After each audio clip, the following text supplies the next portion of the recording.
Hello, welcome to Unequal Sequel. Extra! It is. The snow has fallen and we have risen. I'm about to say risen from the grave. I was trying to make a Jesus. I wouldn't. But then I realised, let's stay away from that. Welcome to Unequal Sequel Extra. My name is Dave, and the man you can also hear is Rich. And he has had a wonderful day today. He's going to tell us all about it because it sounds brilliant. I've been to my son's nativity play. Which was really, really cute.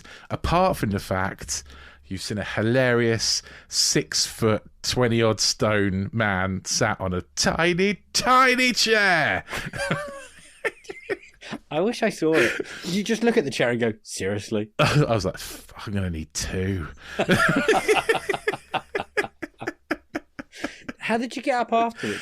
Slowly and with much complaining. Oh, did you let Because everyone my else knees leave? are buggered. Yeah. So it was hard to get up. Yeah, so I'm 6'6", and I think the chair was probably about 5 inches off the ground. So I may as well have just squatted. What was your son in the nativity? He was a reindeer. Okay, Rich. It wasn't a nativity. It was just there, like, it was the night before Christmas. Actually, I should have said that. But it wasn't a nativity play. That makes more sense because the nativity plays are getting more and more mental as I've found out. Yes, last few there wasn't any years, lobster or anything like that in this one. Or hey, Mum, I'm a rock. Rock. What do you do? I just stand there. Do you remember what you were in your nativity play? Do you remember that by any chance? Not a clue, mate. Not a clue. I was innkeeper number 2. Ah, number 2. Two innkeepers. Yeah. No, there's 3, wasn't there? No. 2 said no, 1 said yes. Oh, was there? Right. Well, in our story, it was. I was one said no room. They all said no. That's why he was born in a stable. Oh, yeah, good point. No, surely one of them said yes, but all I've got is this. I'm pretty sure there was no room at the inn. I think that's the whole point, isn't it? They didn't just go, let's find a stable. I'm pretty sure an innkeeper went, I've got no room inside. A kindly innkeeper went, have your baby in the shed. I think that's what happened. They didn't just go scuttle around the back of the buildings and go, let's see what we can find, did they? Scuttle? Yeah. Undercover. Okay. Anyway. If there are any Christians are listening, I'm really fucking sorry. Yeah, drop a curse in there as well. That really. Yeah, that'll ease things over, smooth things over, won't it? Yeah. Jesus is great. And so's everyone else. Any religion, you're all wonderful. I was thinking about being a rock in the nativity. Yep. Because in the film we're going to do today, our protagonist and his best mate disguise themselves as a rock. What a link. Okay, what are we doing? We are doing The Lord of the Rings, The Two Towers, because it's the 20th anniversary. It's the 20th year anniversary. Fucking hell, released on the old. 11th of December 2002. It had its London premiere. So 20 years, mate. Wow. Old man. I don't think this is only a few years ago. Not because the film still, I think, holds up, but because I'm in denial that I'm not that old yet. This is one of the movies, the very, very few movies that I saw more than once in the cinema. Ditto, me too. But I don't do that, Dave. You go back and see movies sometimes at the cinema, and I very, very rarely will I watch a movie more than once in the cinema. Did you watch the first one in the cinema more than once? No, I saw the first one once, and I watched this one, I think, 3 times. Wow, 3 times. Yeah. I think I did it 3 times as well. And was it straight to the cinema? Were you really excited? Did you I watched the one? theatrical release on the first couple of days that it came out. I don't think it was the premiere, but it might have been. So yeah, the first few days it came out, I watched the first one, and then I went and watched it with a girl, I think. Oh. And then I went and watched the extended version. Well, the extended version didn't come out until 6 months later, maybe. Yeah, it was later, yeah. But you saw that in the cinema as well. Yeah, because there was a special showing of it. So jealous. I've never seen the extended ones. I think that was just before uni, wasn't it? Yes, I think so. Yeah. I remember me and our mutual friend Matt Hyman always buying the extended editions together, and then booking the day off and ordering as much pizza as we can and then watching it. Nice. You and the lads bought me the extended versions of the Lord of the Rings, the trilogy, for my birthday one year. Oh, and I still have it to this day. They're great DVDs. Like, I mean, the DVDs. extras on those things are just absolutely incredible because the craftsmanship, and they're all nicely bound movies. and look like books. So I've got them on bookshelves with my books because they look so cool. I own the Lord of the Rings a lot because I did have theatrical somewhere. Then I got the extendeds. And then they released these box sets with like a little statue as well. And I've got the 3 editions of that never been opened.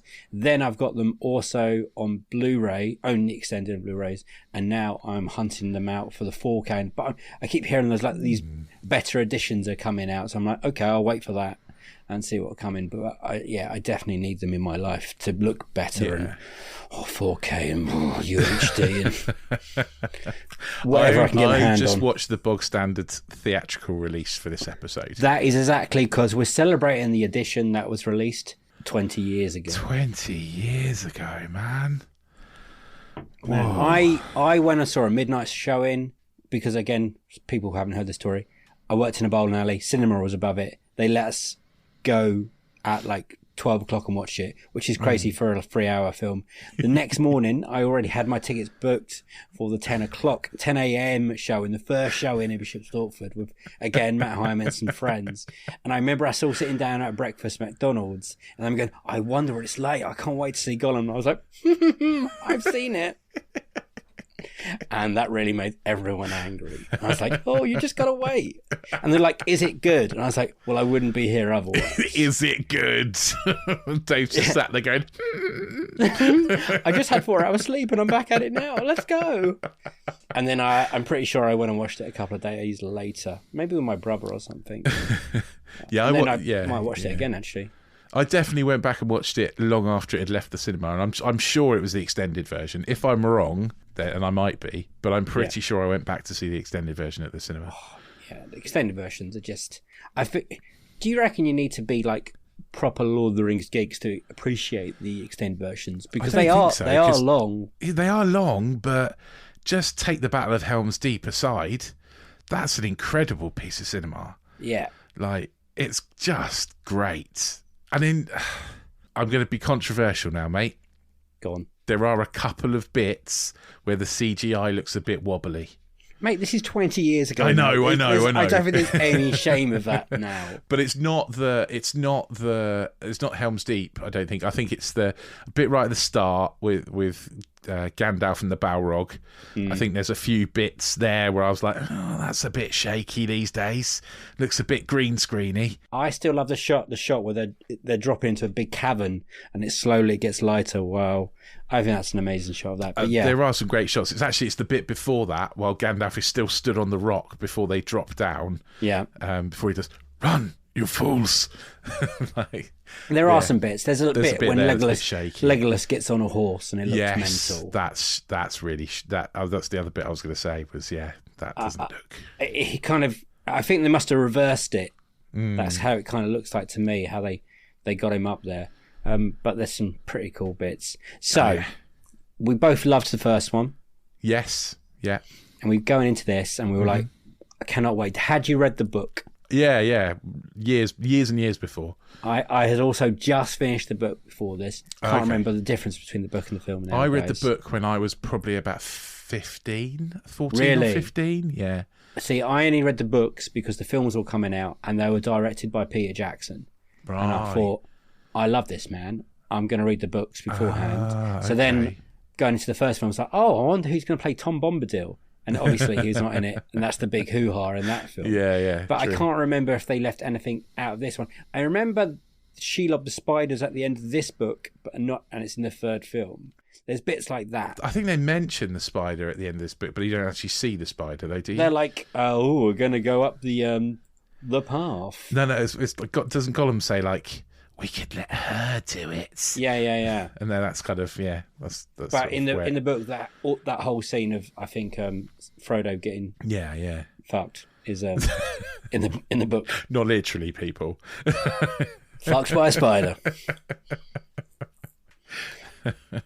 And then this is a big sequel. So what were you expecting going in, kind of thing? I mean, obviously, I knew the story, so I sort of knew what to expect. I think I knew by this point that Tom Bombadil wasn't in it, because I think Peter Jackson had already said. Well, he'd already been cut by the first one, so it's like this point is having this character that's just the ring has no power. I'm like, well, just give it to Tom, and he'll just walk it to the into. So getting rid of Tom Bombadil, I was like, oh yeah, I agree with that, and then. Yeah, and so I was ready for this to be darker, which it is. I was ready for it to be a bit kind of Empire Strikes Back-y. Obviously, the bad guys don't really win in this one, but it's certainly a lot darker, and the good guys sort of take a bit of a beating, a bit more than you would expect. I was ready for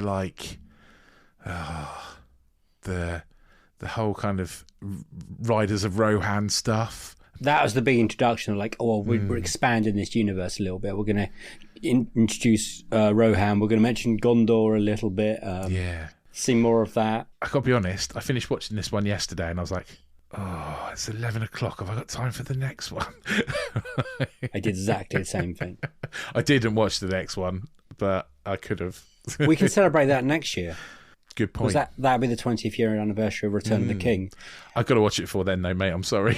It's because I might watch it tonight. Do you feel like these are Christmas films? Because they were 3 years in a row. They were released just before Christmas. I don't. It was like a tradition. I don't feel like they're Christmas films. I more feel like they're birthday films. Because it's my birthday, and I feel like they're kind of like things I watch around my birthday, kind of thing. So because they're films that I really like, and my wife hates. How can you hate this film? I think it's just far too long for her. I've just thought I forgot to ask Rich. What's the synopsis? Oh God! Go. I genuinely thought you wouldn't do that to me this time. It's like Return of the Jedi. They're all been separated a little bit and take it from there. Okay. Synopsis. The Two Towers, which is an epic movie. I'm not going to do it all. I'll do a little bit. I think you could do it. Okay. Obviously picks up where the Fellowship left off, almost exactly where the Fellowship left off with Gandalf. This is how good this synopsis is going to be. So I can't even say the word Gandalf. Where Gandalf has said to the Balrog, "You shall not pass." Yeah, that's how this kicks off, basically. Yeah. It's a lot darker. Frodo is falling under the influence of the ring a lot more and can see himself in Gollum, who finally arrives. Yeah. And who Frodo begins to kind of have sympathy for, because he can see how the ring is beginning to twist him. So the Uruk-hai are now on the loose and are raiding through Rohan. The king of Rohan, called Theoden, has been possessed by... Oh, God, what's his name? His name is Saruman. I was going to say Christopher Lee for a second then. Been possessed by Christopher Lee. His son has been killed and his country is being destroyed. Gandalf, we presume, has been killed by the Balrog, but actually he returns as Gandalf the White. Yeah, we'll guess that. Where else are we? Oh, the other hobbits. The other hobbits have run off into Fangorn Forest to evade some orcs who'd captured them. They got captured in the first film. At the end. They escape and they get off to Fangorn Forest, where they meet the Ents. Which is kind of weird. Like Treebeard, the Ent, is voiced by Gimli, the guy by Jonathan. What's his name? Jonathan Rhys-Davies. Jonathan Rhys-Davies. I think he said Jonathan Rhys-Myers then, but that's a very different person. Yeah, Jonathan Rhys-Davies, who plays Gimli. Gimli and The other two do a lot of running in this thing. Aragorn and Legolas. Aragorn and Legolas, yeah. There's a bit where Gimli's like, we've been running for 3 days with no food and no rest. And I was like, you'd be dead. You'd be dead. They're awesome. They're taking the hobbits to Isengard. So yeah, to try and catch the hobbits, end up at Rohan. Theoden decides to save Rohan by going to Helm's Deep, which is a big crack in a mountain, essentially, a fortress, and a big battle ensues. There we go. I've missed out about a million things. There's about a million things. There's missed out Faramir, I've missed out Eowyn, and all the things. I don't think you could squeeze it all in though. Like, there's so many quotable lines from this one as well. Like, all the quotable things from Lord of the Rings I think of are all in this one. Like, really? You shall not pass. Well, that's also in the first one. It's in the first one as well, but it's in this one too. Run, you fools! I always that's one of my favourites. Potatoes, boil them, mash them, stick them in a stew. There's a standard in our house whenever I talk about potatoes. This is Gollum's film, isn't it? This is Andy Serkis. We like sit raw and we're all wondering what he was going to look like and how they were going to do it. And then this CGI creation was, and I was like, well, we hadn't seen anything really like it. But still very Andy Serkis, though. It's an incredible performance. Now I know, because I think when I first watched it, I had no clue who Andy Serkis was. No, I don't think many people did, to be honest. And now I know who Andy Serkis is, and I watch it, and I'm like, of course, it's very Andy Serkis. Like, his character comes through in Gollum really strongly. Do you think he should have got nominated for an Oscar? Because they were going for it quite hard at the time. I really think they should. I really think he should have done. I think it's an excellent performance. There's a lot of good performances in this. A lot of cool moments as well. There's a lot of kind of like Aragorn and his kind of love story bit that probably gets me a little bit colder. Oh no, it's so good. The Liv Tyler. It is good. This is a dream. That is a good dream. Good line, that one. She was meant to be in this film a lot more. Did you know that? They had filmed her. Didn't. They filmed her in Helm's Deep, so she was there for that brutal, weeks and weeks and nights. When rain, it was an awful experience apparently, and then they cut her from the film. Her out. Oh shit! And I don't think she was particularly happy about it. The bit where the elves turn up at Helm's Deep, like the bit where they're looking around at everyone, and it's basically kids and old men in their army, and they're like, brilliantly done, yeah. We're fucked. And then this whole massive elf army turns up, and they're like, we're saved. Well, originally it was 300 men against 10,000 orcs. Yeah, and then I don't know how many elves turn up, but it's still not a huge immortal, number. Remember, so they can still die. I think but they're supposed to be immortal, but they can still die, so they're not immortal. It's very elves confusing. are weird, man. To be fair, let's not beat around the bush. Helm's Deep is it the reason this film is as good as it is? Yeah, of course it is. Of course it is. Idiot. I mean, otherwise it's just a lot of walking about. That is very true. But I love the different storylines. I think they're brilliantly cut and edited. I think the actors playing those parts are so good, especially the chemistry between. It's so rich and so full, like it really is. And the music and the costumes and the swords. It's just it completely drops you into that world, and then you kind of forget that you're in it, and that this is a lot of people are like, I don't want fantasy or whatever. And then you realise it. I challenge anyone to watch the scene where the Ents fuck up Isengard. Yeah. and be like, I don't like fantasy. I was like, stick that in your pipe and smoke it. That's awesome. Just arrogant chopping down like orcs one by one. Bernard Hill as Theoden, whatever his name is. Theoden, yeah. He is. I forgot how good he is. He's really good. He's really good in this film. What would you have me do? Ride out. Oh, it's really good. And then there's Wormtongue. It's so good. And it's this whole two-way battle, but there's Saruman and Sauron, and there's all these, Frodo's over here with Gollum, and there's Merry and Pippin with the Ents. A lot of people don't like the Ents because they feel like they're a little bit boring. I like the Ents. I think the Ents are good comedy. Yeah. I think there's a lot of good lines there. It's like, everything in Old Elvish takes a long time. Yeah.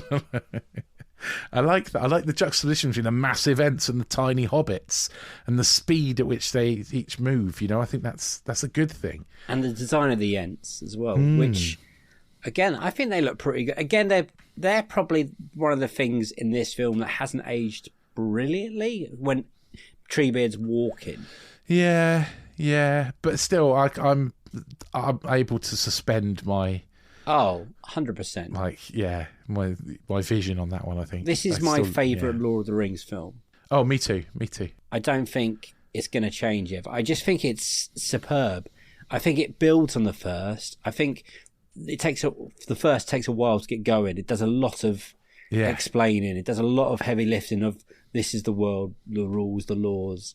And once you're in the Two Towers, you're kind of accustomed to it. Like, especially when they start naming places, and you're like, oh, I know that is this, and you kind of accept it. I just remembered who else is really good in this. Carl Urban. Oh, Eomer. He's brilliant. He's so good in this. Just there's so many good performances in it. That bit when they turn up at the end. Look to the east on the third moon, wherever it is. The king! The Rohan! And at that point, I'm off from my seat, just screaming, yes! Come on! I like the bit where they where Wormtongue's saying about like Saruman has always been an ally to Rohan, and then he throws down the Uruk-hai's head with like the hand of Saruman on it. The white hand of Saruman. Yeah. Like, ooh. Who can we get to play someone really creepy? We'll get the voice of Chucky. That would do it. The guy who was Billy in One Who Flew Over the Cuckoo's Nest or whatever it was. That's great casting. Even Christopher Lee, because a few weeks ago we watched the terrible Christopher Lee film. We did. But I don't think that was his fault though. No. You know, I think he knew he realised very early on the movie was terrible and didn't want to be there.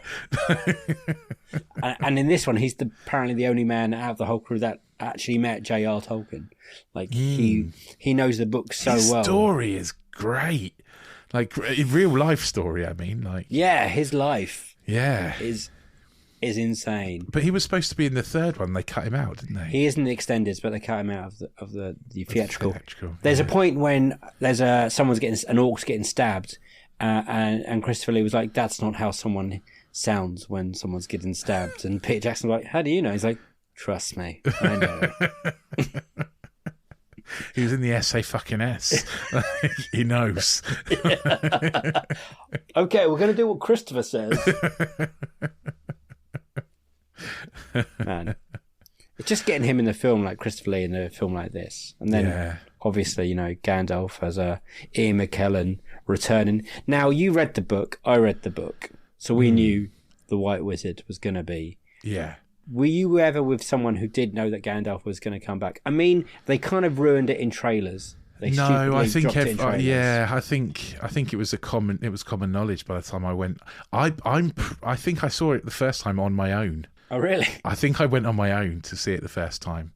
And the second time, it was a little way. It was a few weeks after it had come out. So I don't think the girl I went with, I think she probably knew.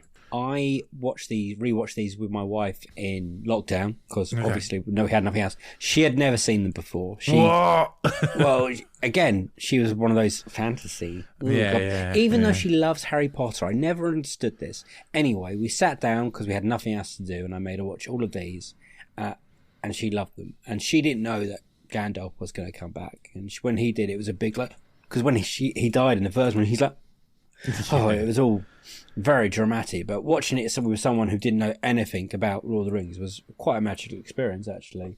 And she kept asking me questions during. I was like, wait, just watch the film. Are we going to get to see him? Wait. I do that with my son all the time. He can't watch a movie without asking me 15,000 questions.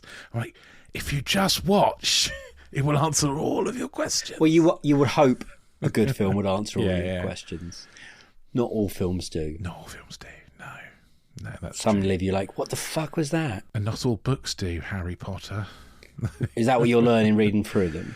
I'm nearly finished, and I'm so glad I've nearly finished them. I'm halfway through the last one. And Are you going to go read Lord of the Rings to your son? Because they're big books. Oh, that's not a bad idea, actually. No, we're doing the Roald Dahl books next. Oh, all of them? Yeah, all of them. Well, you're going to be there for a while. How many are they? Oh, I don't know. I think it's about like 10. Really? I always thought it was more than that. I don't know. I think it Are you always going feels to like go in more. solo and boy? Probably not now, no. Okay. I won't do his adult books and stuff, but yeah, I'll do the kids' books. So yeah, I think not all movies and all books explain everything, but no. I think Lord of the Rings does a pretty good job. Yeah, what age do you think is appropriate for a child? I think I was about 12 when I first read The Hobbit, and I was about 15, I think, when I read 14 or 15 when I read The Lord of the Rings. What about the films? When would you show the films? The films. They're quite dark. They are quite dark, especially this one. I think is pretty dark, but I think a lot of death in this one. Yeah, but saying that, the death pretty of dark Boromir for adults rather than pretty dark for kids, though, right? I think there's more themes that adults go, "Oh God, that's scary," whereas kids would be like, "No, the existential worry of death, that doesn't really bother me." I find the dark scary, or monsters. Whereas, adults are like. But kids might grab onto like characters like Legolas is a really cool character. I remember, and Gimli. I think that's what kids would grab is the bromance between Legolas and Gimli, essentially, which is so good in this film. Yeah, those two together, they're one-liners and their competition of who can kill. Yeah, he's like, I've got 2 already. I've got 14. Yeah. And he can't see over the edge. Yeah. What's happening? Tell me what's happening. Would you like me to go get you a step? Toss me. It's so really good callbacks as well. Don't tell the elf. It's really good. It is really good. Are you happy with how it ended? Yeah, I think so.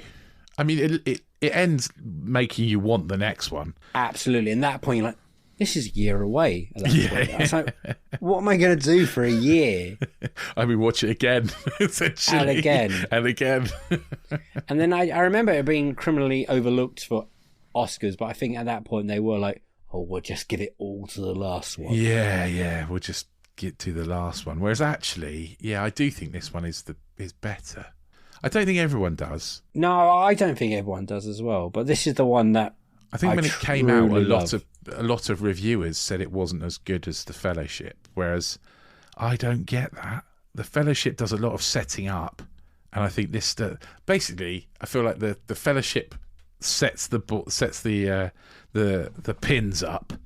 This one is about a gutter ball going down. You're missing the pins and it not quite being what you want, and the next one just smashes all the pins over. I think it's a full-on trilogy. It's a perfect trilogy. It is a perfect trilogy, and even by the time you get to the third one, again we'll cover it next year more.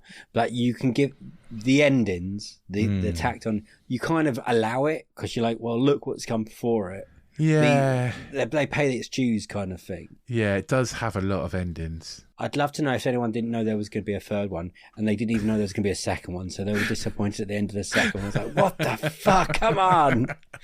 See, normally that would be you. You're the one that doesn't like films that don't have endings. I don't even like long this films. Is your favourite. You don't like long films. You don't like films that don't have proper endings. And yet, this is your favourite film. This is not only just my favourite Lord of the Rings film, this is probably my top 5 films ever. I just think it's an incredible piece of work. And to make those 2.5 hours, whatever it was, 2.5 hours, nearly 3 hours. It doesn't feel like that long. It really doesn't feel that. And I love every character. I don't think any character's a weak link at all. The Helm's Deep at the time, and probably still, I hadn't seen a battle like that on my generation of that scale. It just absolutely blew my socks off. Like the sheer size of it and the scale of it, and when those Urukai are coming up and they're kind of each doing their own thing. They designed this technology called Massive, I think it was called, and normally it kind of gave each CGI little person a brain, so they kind of did whatever they wanted. And normally in a position like that, CGI they were all kind of moving the same way. Yeah. So it was so unique. I bet it took ages to make that technology.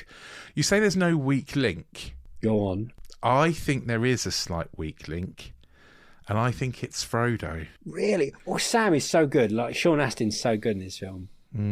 I don't know. I disagree with you, obviously. I think Frodo's fall from Frodo from the beginning of the first Fellowship to where we are now, I think is great. I get that, and I get what they're trying to do is Frodo's kind of troubled, like, fall into the influence of the ring. I just think it kind of... I just think Frodo is put in the shade by Gollum and by Sam, and then essentially by everyone, by Faramir. You know, I think all of those are more interesting characters than Frodo is. Frodo's probably my least favourite character in this movie. To be fair, this is no insult. He's probably got the least to do. He does have the least to do, yeah. Because he can't just stumble around under this influence of the ring. Yeah, and he's not even leading that party. Sam is leading it. Sam is, yeah. And Sam and Gollum are having their head-to-heads. Yeah. And then you've got the two other hobbits with the Ents. You've got the other three being fucked up in Helm's Deep. That massive thing. Gandalf is somewhere collecting the Rohirrians, whatever they're called. And Frodo's way down by the ring, but I don't think that's any need to say. I know what you mean. I do, but I think Elijah Wood's. I mean, it's not an incredibly weak link, I have to say. It's a pretty strong weak link, but compared to everyone else, yeah, like I just think he's like just not quite as good. But maybe it's not supposed to be. That's the thing. Like, and also, maybe that's just me, because I never liked Luke Skywalker that much. Like, yeah, you know, I always thought Han Solo was much more interesting. Well, he is much more interesting. There's no... And he's but Luke's cooler. supposed to be the hero. And the same here. I think Sam's much more interesting than Frodo is. Yeah, I never see myself... It sounds a bit fucking stupid. I never see myself as a leading man. So I relate more to the Sams. I relate quite heavily to the Sam. I'm like, oh, that little man... those little hobbits. Being a short gentleman, I was really rooting for those guys. Yeah. And it's so weird to think this was all like the scenery, all filmed in New Zealand. It's like nothing's to do with America or Hollywood at that point. They all took a risk. Again, read Ian Nathan's book on Lord of the Rings. It's incredible. I think every time we talk about a movie, we should just be like, just read Ian Nathan's book about this, because he's probably written one. Or that person. He's just released one about James Cameron, so go check that out as well. It's going to be great. But that book is really good. It is. It is really good. I mean, talking of things that are really good, well, I think we should probably wrap up now, because it's been a really good episode. Yeah. So I think, point. Do we need to do our Unequal sequel? Do we need to rate this movie? Well, kinda. Is it unequal? I think it's better than the first one. I think it's better than the first one, yeah. So I think it's unequal. But I still think the first one's an incredible film. Absolutely. We won't say if it's better than this third one yet. Actually, I've already said it's one of my top 5 films ever, so it's better than the third one. It's a 7 out of 7. It's for me, as a sequel goes, it's up there with Terminator 2, Aliens. Yeah, 100%. Yeah. How no one has brought it up, Rick? I don't know, Dave. It's extraordinary. Maybe they're waiting, because maybe they just think it's your best sequel. So maybe it's definitely in the saving running. It for you. When we get there, this is definitely in the running of that. Yeah. Unless Avatar 2, The Way of the Water. I mean, I've heard very mixed things. Yeah, I've heard very good things and very not so good things. So who knows? We'll find out next week. But we both loved this film. Yeah. So it's an unequal sequel from me. And again, it's a 7 out of 7. I'd say the first one's a 6.5 and the third one's a 6 3/4. And then this is a 7, essentially. Yeah. And we'll be doing that one this time next year. Yes. But this one, I can't tell you how much I love it and how much I love making people watch it. I don't think I've made my dad watch it. He'll be grumpy about it, I think. I don't know if he's ever seen them, actually. Really? Yeah. I think even if you don't like fantasy films, and kind of that kind of sci-fi stuff puts a lot of people off, I think you should still watch this film. Me too. I think Me too. the sheer scale of it and what they put into it, the filmmakers, Peter Jackson and everyone, the actors, it just makes an extraordinary. It's what cinema's for. The risk with my dad in a 3-hour film is that he would fall asleep. Oh yeah, I wouldn't put him in a cinema. Absolutely not. It'd have to be someone with a pause button. Yeah, definitely. And not too late. But yeah. Anyway. Oh, right. Well, I think it's safe to say that we really enjoy this movie. We think it's amazing. And talking of, other things that are amazing.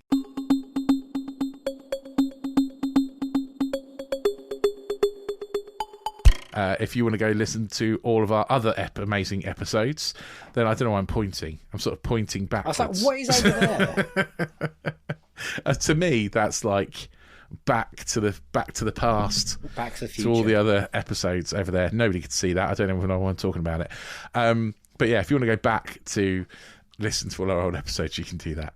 There are lots and lots of these rambly extra episodes, and also almost a full 4 series now of interview episodes. We've got 1 interview episode to come after this episode is released, and then we've got our Christmas special, and then we've got our roundup of the year, and then that's it for series 4. Well, roundup, yeah, and the best of. That's the end. That is the official end of series 4. The best of is the official end of series 4. So not a lot left of series 4. Not long to go now. So go back and listen to all our other ones. Hit that auto download button. Hit that subscribe button. We've got some really big names. Don't want to name drop too much, but I think Sean Walsh is doing pretty well for himself these days. So let's ride on his coattails, shall we? But yeah, go back and listen to the Sean Walsh episode. He's brilliant. We have some really, really great guests. Go back and listen to them.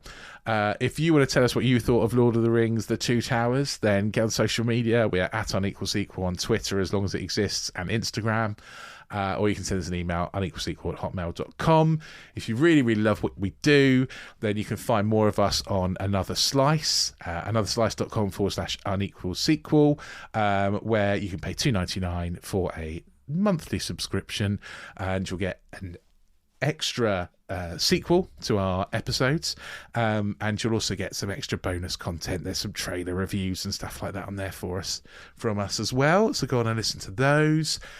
We understand that times are tough at the moment, so you might not be able to afford to pay for those extra bits, but if you do want to support us without having to cost yourself any money, then click on the little like button, click on the 5 stars, click on the heart or the tick, tap us out a little rating on Apple Podcasts, or just tell your friends. We'd really like that, and that way you can support us and help us grow as a podcast, especially in New Zealand, because Dave really wants to go.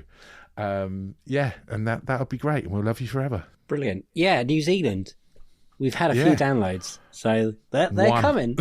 No, 2. Another one today. Oh, another one today. 2 downloads in New Zealand. It could be We're on our way. But if that one person's who's listened twice, if you could tell another person, pay it forward, and then they could tell 2 people, and they could tell 2 people, and suddenly we're massive in New Zealand, and Dave's getting to go on his tour. And then I get to go on the Hobbit tour and visit Weta, and then I can tell them how much I love the 2 towers. Yes. See? Excellent. It's perfect. All works out. Also, everyone, check out Another Slice. They are my favourite people. Sorry, all the rest of you. They're brilliant. But you're good. I've got nothing else to say. Next week, Avatar 2, The Way of the Water. We're finally going to get to talk about that sequel we've been talking about since we've started now. And we've waited, 13 years, whatever it is. I don't even know. Happy birthday to me. Well, yes, it's going to be interesting, to be honest. We're not quite sure how we're going to feel about that. Rich, how are you going to go and see it, by the way? I'm going to go full 3D IMAX. I think I'm going to go 3D. Having seen the trailer in 3D at the Wakanda Forever screening, it was the best thing in 3D. So I think it's possibly worth it. Yeah, I think so too. I might go the full comfy. I might treat myself. Since it's my birthday, it's like the episode's coming out on my birthday. I think I will treat myself and go full on comfy seats in the posh bit in the gallery. That's a good idea. With 3D glasses and IMAX and all the business. And a nice big tub of popcorn. Yeah. I get all the noisy snacks just to piss everyone off. Yeah. All the nachos. I've got nothing else to say. Thank you for listening. Carry on. Rich, you got anything else to say? No. Cool. It is a don't get run over from me. Yeah, definitely don't get run over.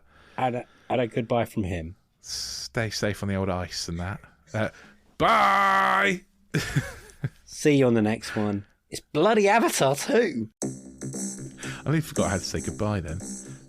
You start with a G and then you add a O. Well, yeah, but I mean, like, of all these episodes where I have the same way of saying goodbye, and I almost forgot to do it. What, your Adam Buxton? Yeah, my Adam Buxton tribute goodbye. Yeah. I don't do it for as long as he does, you know. No. He does it for like 20 minutes. And then the music kicks in.